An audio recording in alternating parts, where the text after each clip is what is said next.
الشيطان الرجيم بسم الله الرحمن الرحيم لا جناح عليكم إن طلقتم النساء ما لم تمسوهن وتفرضوا لهن فريضة ومتعوهن والموسع قدره والمقتر قدره متاعا بالمعروف حقا على المحسنين وإن طلقتموهن من قبل أن تمسوهن وقد فرضتم لهن فريضة فنصف ما فرضتم إلا أن يعفون يعفو الذي بيده عقدة النكاح وأن تعفوا أقرب للتقوى فلا تنسوا الفضل بينكم إن الله بما تعملون بصير حافظوا على الصلوات والصلاة الوسطى وقوموا لله قانتين فإن خفتم فرجالا أو ركبانا فإذا أمنتم فاذكروا الله كما علمكم ما لم تكونوا تعلمون والذين يتوفون منكم ويذرون أزواجا وصية لأزواجهم متاعا إلى الحول غير إخراج فإن خرجنا فلا جناح عليكم فيما فعلن في أنفسهن من معروف والله عزيز حكيم وللمطلقات متاع بالمعروف حقا على المتقين كذلك يبين الله لكم آياته لعلكم تعقلون صدق الله مولانا العظيم۔ طلاق کے بعد یہاں سے مہر کے احکام کو بیان کر رہے ہیں کہ جس عورت کو طلاق دی جائے اس کے مہر کا کیا حکم ہے۔ تو 4 قسم کی عورتیں ہوتی ہیں طلاق کے بعد۔ ایک وہ عورت ہے جس کی رخصتی ہو چکی ہے اور مہر بھی مقرر ہے، تو لہذا اس کو پورا مہر ملتا ہے۔ اور دوسری وہ عورت ہے جس کی رخصتی ہو چکی ہے اور مہر کوئی مقرر نہیں کیا، یعنی ویسے ہی چھوڑ دیا، تو مہر مثل ملتا ہے، خالہ پھوپھی وغیرہ کا جو مہر اس میں رواج ہے اس خاندان میں۔ تیسری وہ عورت ہے کہ جس کی ابھی رخصتی نہیں ہوئی اور مہر مقرر ہے، تو اس کو آدھا مہر ملے گا طلاق کے بعد۔ اور چوتھی وہ عورت ہے کہ جس کی رخصتی نہیں ہوئی اور مہر بھی مقرر نہیں ہے، تو اس کو متع دیا جاتا ہے، یعنی کچھ نہ کچھ فائدہ دیا جاتا ہے، اس میں ایک جوڑا اور کچھ ایسی چیزیں دی جاتی ہیں۔ تو یہ 4 قسم کی عورتیں ہیں، 2 کا حکم یہاں بیان ہوا ہے، اور وہ 2 عورتیں وہ ہیں جن کو رخصتی سے پہلے طلاق دے دی گئی ہے، باقی کا سورہ نساء کے اندر بیان ہے۔ تو فرماتے لا جناح علیکم، تم پر کوئی حرج نہیں، طلقتم النساء، اگر تم عورتوں کو طلاق دے دو، ما لم تمسوہن، ان کو چھونے سے پہلے، یعنی یہ دے سکتے۔ طلاق دینا ایک الگ معاملہ ہے جائز ناجائز ہونے کا اور اس کے گناہ ہونے کا، لیکن اس حالت میں بھی دے سکتے، رخصتی نہ ہو تو طلاق ہو سکتی ہے۔ یہ اس کو لا جناح سے یعنی بتا رہے کہ منع نہیں ہے، اگر ایسی ضرورت ہے تو رخصتی سے پہلے بھی طلاق لے سکتے۔ معلوم تمسوہن، چھونے سے پہلے، اور تفریض فریضہ، اور اس کا فریضہ مقرر کرنے سے پہلے، یعنی بیمار مقرر نہیں کیا اور طلاق دے دی، نکاح ہو گیا تھا، تو وہ بھی ہو سکتا ہے۔ ایسا معلوم کا تعلق دونوں کے ساتھ ہے، تمسوہن سے بھی، تفریض لہن سے بھی ہے کہ تم طلاق دے سکتے ہو اگر تم نے نہیں چھوا اپنی بیویوں کو، اور ان کے لیے اگر فرض مقرر فریضہ مقرر نہیں کیا تب بھی دے سکتے ہو۔ تب کیا ہوگا اگر چھوا بھی نہیں ہے اور فریضہ مقرر نہیں کیا؟ وَمَتِّعُوهُنَّ، کہا کہ ان کو کچھ فائدہ دے دو، نفع پہنچاؤ، جوڑا، متعوہن سے کوئی جوڑا وغیرہ دے دو، یہ متعوہن کی تفسیر ہے کہ ان کے کچھ جوڑا وغیرہ دے دو۔ الموسع قدرہ، کہا کہ وسعت والے آدمی پر اس کی مقدار ہے، امیر آدمی ہے، مالدار ہے تو اپنی حیثیت سے دے گا، والمقتر قدرہ، اور تنگ دست جو ہے نا وہ اپنی حیثیت سے دے گا۔ الموسع قدرہ والمقتر قدرہ۔ متان بالمعروف، فرمایا کہ یہ جوڑا دینا معروف طریقے پر ہو، غیر معروف طریقے پر نہ ہو، معروف طریقے پر جو عرف کے اندر جس طرح ہے اس پر عمل کیا جائے۔ قمیض دے دی، شلوار نہیں دے دی، شلوار کبھی نہیں دے دی، اس قسم کی کوئی حرکت نہ کرے، معروف طریقے پر جو عرف میں جو چیز ہے، جوڑے کے ساتھ دوپٹہ بھی ہوتا ہے اور دوسری ضروریات بھی ہوتی ہیں. حقا علی المحسنین، یہ حق ہے نیکی والوں پر. حقا، حقا کہہ کے بتا رہے کہ یہ واجب ہے، اس کے وجوب کو بیان. حقا یہ واجب ہے، یہ اختیاری اور استحبابی نہیں ہے.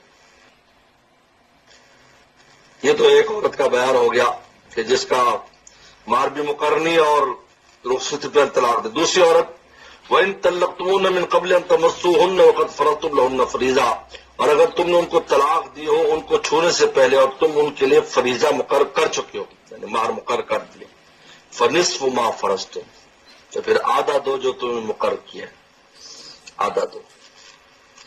الا مگر ان یعفون، مگر یہ کہ عورتیں معاف کر دیں، یعنی وعدہ نہ لیں کہ چلو ہم چارہ چھوڑ دیا. او یعفو الذی بیدہ عقدۃ النکاح، یا وہ معاف کر دے جس کے ہاتھ میں نکاح کی گانٹھ ہے، یعنی مرد. کیا مطلب؟ پورا دے چکا تھا، جیسے میرے معجل اب آدھا لینے کا حق رکھتا ہے لیکن وہ کہتے چھوڑو میں نہیں لیتا آدھا واپس. یہ ہے مراد اس سے، یہ پورا دیا ہے واپس نہیں لیتا، حالانکہ آدھا لے سکتا ہے. یا عورت معاف کر دیتی ہے جس کو نے آدھا لینا تھا بھی دیا نہیں تھا، وہ معاف کر دیتی. یہ دونوں کو معاف کرنے کے اختیار ہے. ایک کو دے کر واپس لینے میں معافی کر سکتا ہے اور ایک جو ہے وہ لینے میں معافی کر سکتی ہے. وَأَن تَعْفُوا، اور اگر تم معاف کرو تو تقوی، یہ تقوی کی زیادہ قریب ہے. یعنی جب ابھی رخصتی نہیں ہوئی تو مالی معاملات بھی نہ ہو تو اچھی بات ہے، ایک دوسرے کو معاف کر دو. وَلَا تَنْسَوُا الْفَضْلَ بَيْنَكُمْ، یہ عجیب بات ہے کہ فضل کو نہ بھولو آپس میں، احسان اور فضل کو. دوسرے کے اوپر دیکھو اس نے ایسا کیا تو لہٰذا ہم بھی رگڑیں گے، یہ رگڑا رگڑی کا مسئلہ نہیں ہے. احسان کو نہ اگلا، اگر احسان نہیں کر رہا تو تم کر دو، چھوڑ دو، تم اچھی طرح پیش آؤ. فضل کو نہ بھولو آپس میں. اور فضل وہی ہوتا ہے جو عوض اور بدلے کے لیے نہیں ہوتا. اگر بدلا ہو تو فضل نہیں کہلاتا. نے اچھا سلوک کیا تو ہم بھی اچھا سلوک کریں گے، ایسا نہیں ہے. فضل کہتے ہیں اس کو کہ دوسری طرف سے تو ایسے ہی آپ اچھا سلوک کرو. طلاق کے مسئلے میں فرمایا ان اللہ بما تعملون بصیر، بے شک اللہ تعالیٰ تمہارے اعمال کے دیکھنے والے ہیں، خوب دیکھتے ہیں کہ تمہاری کیا نیتیں اور کیا حرکتیں ہیں. حافظوا علی الصلوات، اب اللہ تعالیٰ نے حقوق العباد کرتے کرتے حقوق اللہ کا تذکرہ شروع کر دیا. یعنی یہ بتا رہے ہیں کہ یہ اس سے غفلت نہ ہو کہ دنیاوی معاملات اور یہ طلاق، اس میں چونکہ انسان جب ان چیزوں میں پڑتا ہے، اللہ معاف فرمائے، اختلافات، تو پھر پٹری سے اتر جاتا ہے، مولا یاد نہیں ہوتا اس کو. حافظ و صلوات سے اللہ تعالیٰ نے متوجہ کیا نماز پر محافظت، یعنی مولا کی طرف بھی متوجہ رہو، یہ نماز اور ذکر کا اہتمام رکھو. حافظ علی الصلوات، یہ درمیان میں اس لیے لائے ہیں کہ یہ دنیاوی معاملات چل رہے تھے اور یہ معاملات بھی جھگڑے والے، اور یہ طلاق وغیرہ کا جھگڑا چونکہ عزت کے معاملات ہوتے تو اس کے اندر بہت زیادہ سختی ہوتی. باقی لین دین میں تو اور کمی بیشی ہو جاتی، لیکن اس میں انسان غیرت گوارا نہیں کرتی. بابا معاف کر دیتے چاچے اڑ جاتے، چاچے معاف کرتے مامے اڑ جاتے ہیں. یہ عجیب روڑا ہے، چلتے ہی رہتا ہے. اس لیے حافظ علی الصلوات، پرانے کہ ان کا جو دادا تھا اس نے ہمارے فلانے کو طلاق دی تھی، لہذا ہم نہیں رشتہ کریں. وہ دادے سے نیچے پڑ پوتوں تک چلا جاتا. فرمایا حافظ علی الصلوات، حافظو، عجیب نقطہ لکھا، حافظو محافظہ سے، محافظہ جو ایک دوسرے کی حفاظت کرے. تو اس کا مطلب ہے کہ نماز بھی انسان کی حفاظت کرتی ہے. جس طرح انسان نماز کی حفاظت کرے گا تو نماز اس کی حفاظت کرتی ہے. گناہوں سے تو بچتے ہیں ہی، اور ان سترحن الفحشاء والمنکر، اور دوسری بات ہے کہ ظاہری حفاظت بھی ہوتی ہے. جیسے حدیث بات ہے جس نے فجر پڑھی وہ فی ذمت اللہ، اللہ کی ذمہ داری میں آ گئے. حافظ علی الصلوات، محافظت کرو نمازوں پر، والصلاۃ الوسطیٰ، اور خاص طور پر صلاۃ وسطیٰ پر. صلاۃ وسطیٰ کی تفسیر صلاۃ العصر ہے. حضرت عبداللہ بن مسعود رضی اللہ عنہ کا جو نسخہ ہے، یہ جو قرات ہے وہاں پر صلاۃ العصر، صلاۃ الوسطیٰ، صلاۃ العصر لفظ دیتے. بہت بحث اس پر ہے. امام طحاوی نے تو بہت اس پر لمبی چوڑی بحث کی ہے، ایک بعض نے اور نمازیں کہیں، لیکن صلاۃ وسطیٰ صلاۃ عصر ہے.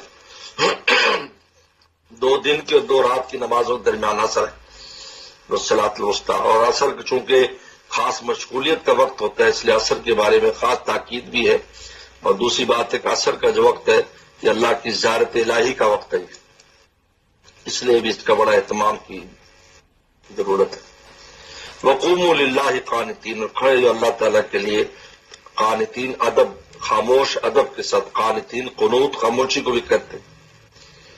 اس آیت سے پہلے صحابہ اکرام ایک دوسرے پوچھ پاچھ لیتے تھے کون سی رکعت ہے کون سی چلے، قوموا لقانتین نازل ہوئی تو منسوخ ہو گیا، کوئی بات چیت نہیں کرے، قوموا للہ قانتین، کھڑے ہو جاؤ اللہ تعالیٰ کے سامنے خاموشی کے ساتھ۔ یعنی اعضاء ظاہری بھی انسان کے نماز میں مشغول ہوں، اس کو خضوع کہتے ہیں، اور دل بھی مشغول ہو، اس کو خشوع کہتے ہیں۔ فَإِنْ خِفْتُمْ، اور اگر تمہیں خوف ہو، فَرِجَالًا، تو کھڑے کھڑے نماز پڑھو، اور رکباناً سواری پر پڑھ لو۔ یعنی اگر خوف کی حالت ہے تو جس طرح بن پائے نماز اشارے سے ہی پڑھ سکتے ہو، دشمن سامنے ہے اور آپ ہل جل نہیں سکتے تو اشارے سے نماز پڑھ لو، لیکن جانے نہ دو، وقت کو جانے نہ دو۔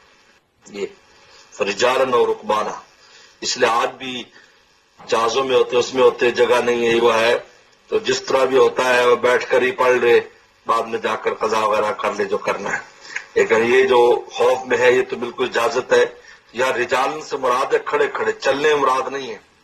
امام حنیفہ رحمہ اللہ کے یہاں چلتے ہوئے نماز نہیں ہوتی، رکبانہ سوار کے وہاں پر رجالن یعنی کھڑے کھڑے، کیونکہ چلتے چلتے کبھی نماز نہیں پڑھی گئی۔ حضور صلی اللہ علیہ وسلم نے تو سب سے زیادہ جو پریشر تھا دشمنوں کا اور دباؤ تھا وہ غزوہ خندق میں تھا، اس میں قضا کر لی لیکن چلتے چلتے نماز نہیں پڑھی، کیونکہ ہر وقت موومنٹ ہو رہی تھی، چلو پھر ہر وقت تھی، دشمن ادھر آ رہا ہے ادھر جا رہا ہے، ادھر آ رہا ہے ادھر جا رہا ہے، تو کبھی ادھر جا رہے ہیں صحابہ، کبھی ادھر جا رہے ہیں، کبھی اس خندق کے ادھر پر، کبھی تو ہر وقت چل رہے تھے۔ اس لیے جو ہے ظہر سے ظہر عصر مغرب 3 نمازیں قضا ہو گئی پوری جماعت کی، اور عشاء بھی چونکہ بہت لیٹ ہوئی اس لیے اس کو بھی قضا میں شمار، تو 4 نمازیں قضا ہے۔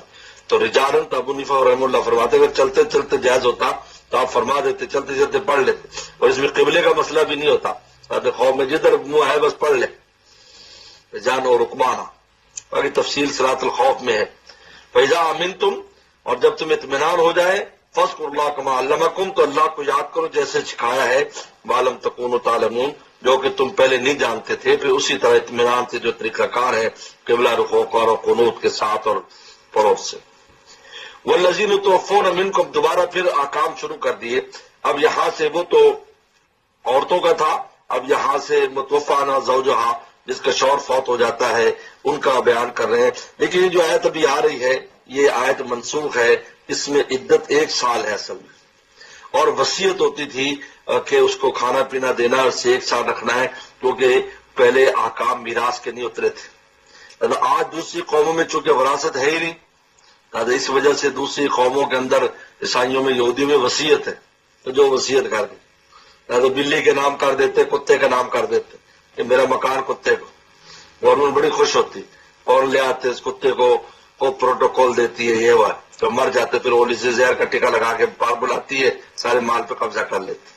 یہ عجیب بات ہے، یہ ہے الذین یتوفون منکم، وہ لوگ جو فوت ہو جائے تم میں سے، ازواجن، اور اپنی بیویاں چھوڑیں، وصیت لازواجہم، وصیت کر اپنی بیویوں کے لیے، متاع الی حول، یہ فائدہ پہنچانے کی 1 سال تک، غیر اخراج، اور گھر سے نکالنا نہیں ہوگا، یعنی فائدہ پہنچانے کا ایک حصہ کیا، گھر سے نہ نکالنے چاہیے، گھر میں رہے میرے 1 سال تک، اور متاع الی حول، اور فائدہ پہنچائے 1 سال تک، یعنی ان کو کھانے پینے کا سارا نظام 1 سال تک چلے گا۔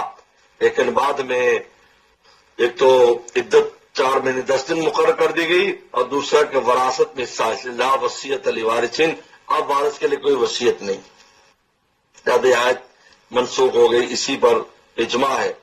فَإِنْ خَرَجْنَا، پھر اگر وہ نکل جائیں، یعنی سال پورا ہو جائے پھر چلی جائیں، فَلَا جُنَاحَ عَلَيْكُمْ، تم پر کوئی نہیں، فِيمَا فَعَلْنَا، جو وہ کریں، فِي أَنفُسِهِنَّ، اپنے بارے میں، من معروف طریقے، یعنی شادی کر لیں یا کہیں، اور جو بھی وہ کرنے دیں ان کو، واللہ عزیز حکیم، اللہ تعالیٰ زبردست حکمت والے۔ وَلِلْمُطَلَّقَاتِ مَتَاعٌ بِالْمَعْرُوفِ، اور مطلقات کے لیے فائدہ پہنچانا ہے معروف طریقے سے، یعنی یہ اسی کو پھر جو پیچھے احکام گزرے ہیں کہ جن کو کوئی آپ نے مقرر نہیں کیا مہر، اور اس سے پہلے طلاق دے دی ہے رخصتی سے پہلے، اس کے حکم کو دوبارہ بیان کر رہے ہیں کہ اس کے وجوب کو بیان کر رہے ہیں کہ یہ جوڑا وغیرہ دینا یہ واجب ہے، یہ اختیاری چیز نہیں ہے۔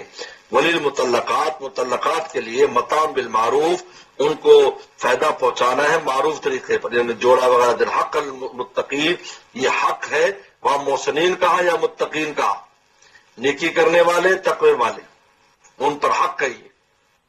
کذالک یبین اللہ لکم آیاتی، اس طرح اللہ تعالیٰ بیان کرتا ہے تمہارے اپنے نشانیاں، لعلکم تعقلون، تاکہ تم عقل کرو، تم سمجھو۔